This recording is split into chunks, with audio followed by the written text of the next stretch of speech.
My name is Dr. Mara Celine Vale, and until the day the sky tore open above New Eden Station, I believed in three things only: gravity, entropy, and the absolute impossibility of miracles. I was wrong about the third. New Eden orbited the gas giant Araxes like a silver seed caught in violet stormlight. It was humanity's furthest outpost, a ring-shaped habitat 2 kilometers across, home to 12,000 scientists, engineers, and the occasional poet who thought living on the edge of known space would make them profound. I was chief of exotic materials research, which meant I spent my days coaxing impossible alloys out of neutron-rich plasma, and my nights pretending I didn't miss Earth's blue sky. The anomaly appeared on October 17, 2187, at 14:07 station time. It began as a whisper in the magnetosphere. Sensors registered a localized reversal of Araxes' magnetic field, a perfect circle 30 kilometers wide directly beneath us. Then the circle brightened. Not reflected light. Something generating its own radiance, a pure white that hurt to look at even through filtered scopes. The science team called it the lumen. The religious among the crew started calling it the gate. I called it a problem. Within 6 hours the lumen had grown teeth. Streams of particles, later classified as tachyonic photons, which should not exist, began striking the station's lower shields. Every impact released a burst of hard gamma. Our radiation alarms sang like cathedral bells. I was in Lab 9, trying to reinforce the hull plating with a lattice of degenerate matter, when the evacuation order came. That was when I met him. I remember the corridor filling with strobing red light, the smell of scorched insulation, the distant thunder of exploding power conduits. People ran past me toward the lifeboats. I was dragging a sample case the size of a coffin. Inside was the only successful prototype of the neutron weave I'd spent 4 years perfecting. Without it, the station would be flayed open in minutes. I wasn't leaving it. I rounded the corner to the spoke elevator and collided with something that felt like warm marble wrapped in silk. He caught me before I hit the deck. At first I thought he was wearing some kind of advanced encounter suit, tall, maybe 2 meters 10, broad-shouldered, skin like burnished moonlight. But there was no helmet, no visor. His face was human enough to be beautiful and alien enough to stop my heart. High cheekbones, eyes the color of solar corona, and hair that moved though there was no wind, strands of silver white floating as if underwater. Then I saw the wings. They weren't physical. Not flesh, not metal, not even hard light holograms. They were absence and presence at once. 2 vast sails of living radiance unfurling from his shoulder blades, feathers outlined in white fire, each plume a blade of light sharp enough to cut shadow. Where they passed, the air smelled of petrichor and ozone. He looked down at me, and the chaos around us seemed to hush. "You are carrying death in that box," he said. His voice resonated inside my skull and my chest at the same time, like cello strings plucked against bone. I tried to pull away.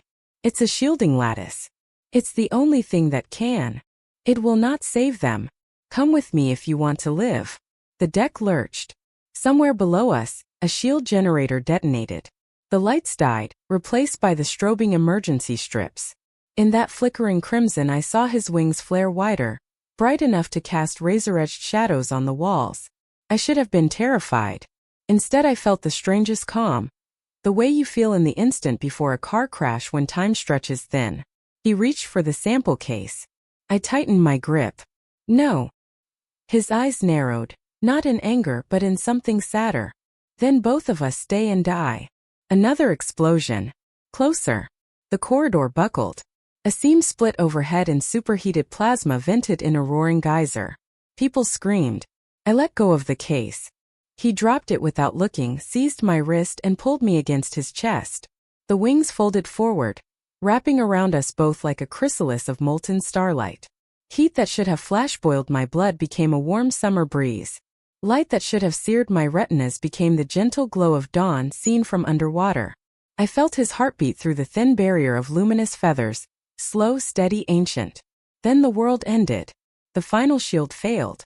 Araxes radiation, bottled for hours by the lumen, released in a lance of pure annihilation. I saw it coming through a gap in his wings, a wall of white death rushing toward us fast as thought. I closed my eyes. There was no pain.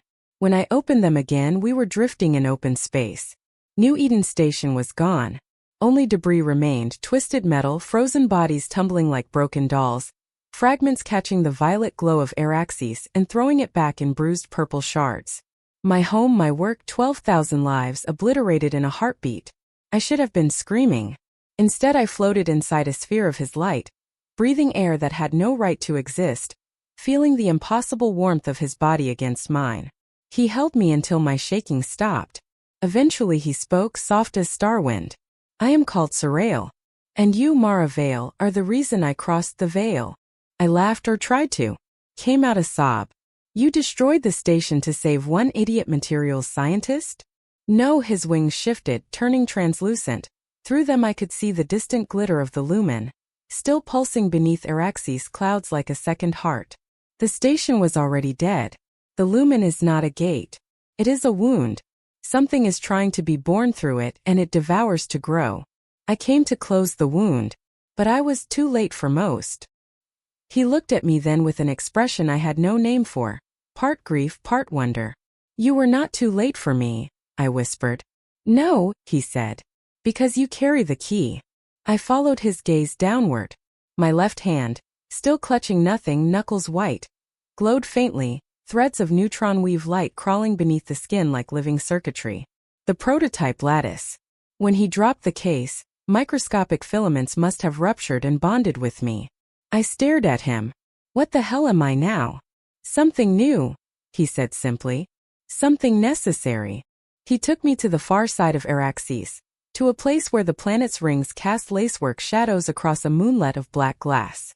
There, hidden inside a crater that should not have existed, was a ship. Not a human ship. It was grown, not built. Curved like a nautilus shell, its hull a deep indigo that drank starlight. When we approached, it opened for us the way a flower opens to dawn. Inside smelled of rain on hot stone. Bioluminescent veins traced the walls, pulsing gently. Sarail set me down on a couch that molded itself to my body like memory foam made of cloud. Rest, he said. When you wake, I will tell you why the universe is bleeding. I meant to argue. I just lost everything. But exhaustion crashed over me like a tidal wave. And the last thing I felt was the brush of a luminous feather across my cheek. I woke to the sound of singing. Not words, pure harmonic resonance, as though the ship itself were humming in a minor key. Sarail stood at a curved viewport, wings folded tight against his back. Araxes filled half the sky, violet storms swirling around the lumen like blood around an open wound. He didn't turn when he spoke. Long ago, before your species learned to name the stars, my kind walked the spaces between galaxies. We were the seraphim, custodians of the light that binds reality. We maintained the weave. He touched the glass. Lines of golden fire followed his fingertips, sketching constellations I'd never seen. But we grew proud. Some of us believed we should rule what we merely guarded. There was war. The weave tore. Entire spectra of possibility were lost. In the end, the loyalists sealed the rebels inside the null realms, places where light itself goes to die. The lumen flared brighter below us, and the ship's song faltered. One of the seals is breaking, he said quietly. The thing trying to crawl out is called the Unmaker. It is hunger shaped into law. Where it passes, causality unravels. Stars forget how to burn. Time forgets its direction. Your station was only the first meal. I sat up slowly. The glow in my hand had spread. Now faint golden filaments traced my forearm like veins of molten metal. And me? I asked. Why save me? He turned then. For the first time I saw uncertainty in those corona-bright eyes. Because the Unmaker's prison was forged with living neutronium, the same substance you spent your life trying to tame. You are the first organic mind to bond with it successfully. Your neural patterns are now a compatible key. With you, I can enter the null realm and reseal the breach from inside. I laughed, bitter and broken. So I'm a skeleton key with a pulse. Great. No, he said, stepping closer. You are the first bridge between what was and what must be. And I? He hesitated, wings flickering like candle flames in wind. I have been alone for 60 million years, guarding a graveyard of my own making. Meeting you was not part of any prophecy. Something warm bloomed in my chest, terrifying and inevitable. Over the next weeks, though time felt slippery aboard the ship, he taught me what I had become. The neutron weave in my blood let me perceive higher dimensions the way a blind woman suddenly given sight perceives color. I learned to fold space with a thought, to weave shields from raw vacuum, to sing gravity into knots. Surail was a patient teacher, but every lesson ended the same way. His wings wrapping around me as we drifted in the ship's garden.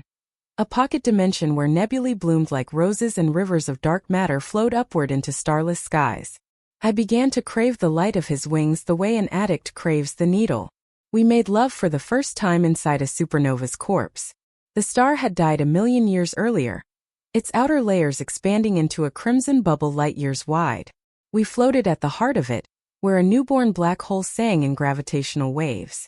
His wings unfurled until they filled half the sky, feathers of white fire eclipsing the red glow. And when he kissed me, the universe itself seemed to inhale. Afterward, he traced the glowing lines on my skin and whispered, "You are more beautiful than any law of physics I ever knew." I believed him. But the lumen grew larger every day. The Unmaker was coming. We reached the breach on the winter solstice of 2187, though winter meant nothing so far from Earth. The wound in reality hung above Araxes like a vertical pupil of pure white. Around it space curdled. Moons had been torn from their orbits and hung frozen in impossible geometries. One of New Eden's shattered habitat rings orbited the lumen backward. Corpses still strapped to their seats, eyes boiled to glass. Surail's ship shuddered as we approached. Alarms I didn't understand sang in languages older than bones. "This is as far as the vessel can go," he said. His face was pale, wings dimmed to candle glow. "From here we enter on foot." "On foot," I repeated. "Into a hole in spacetime that eats stars." He smiled, small, sad, brave. Together. We stepped through the airlock into nothingness. There was no up or down. Gravity was a suggestion. Around us floated fragments of destroyed realities. A city made of music frozen mid-song. A child's drawing of a sun bleeding crayon wax. The fossil of a god no one had ever worshipped. At the center waited the Unmaker. It had no shape, only the absence of shape. Where it was, light bent inward and never returned. It spoke with the voices of everyone who had ever died screaming. "Surail," it crooned. "You bring me a gift." Surail's wings blazed wide, bright enough to cast shadows on the void itself. "You will not have her. Then I will take you both." Tendrils of darkness lashed out. Anti-light, antimatter, anti-everything. Surail met them with blades of pure creation, feathers shearing through nothingness like razors through silk. The clash lit the null realm in strobes of white and black. I felt the neutron weave in my veins ignite. Without thinking, I stepped forward, raising my hands. Golden latticework exploded from my palms, weaving itself into a cage of living geometry. Where it touched the Unmaker's darkness, reality reasserted itself in bursts of newborn stars. Surail glanced back, shock on his face. "Mara, no. The key must be placed at the heart." "I know." I shouted over the roar of unraveling physics. "I'm making you a door." I sang, there is no other word for it. The song was mathematics and grief and love and fury. The lattice grew, becoming a cathedral of light around the Unmaker, its spires piercing the dark. Inside, the entity thrashed, tearing holes in my construct faster than I could mend them. I was losing. Surail flew to my side, wings wrapping around me from behind, lending me his strength. Together we poured everything into the lattice, his ancient power, my newborn will, until the cathedral blazed brighter than the Big Bang's first instant. The Unmaker screamed with 12,000 stolen voices. I reached the heart. There, suspended in a cage of my own making, floated the original seal, a sphere of neutronium no larger than a child's marble, cracked almost in two. I placed my glowing palm against it. The neutron weave in my blood recognized its parent. Lines of fire raced from my hand into the sphere, knitting the fracture closed. For one eternal second I felt the weight of 60 million years of guilt and vigilance flow from Surail into me, and I gave him back every ounce of stubborn human hope I'd ever possessed. The seal flared white. Reality snapped shut like a book. There was silence. Then falling. I came to on the black glass moonlet, cradled in Surail's arms. His wings were dim, tattered.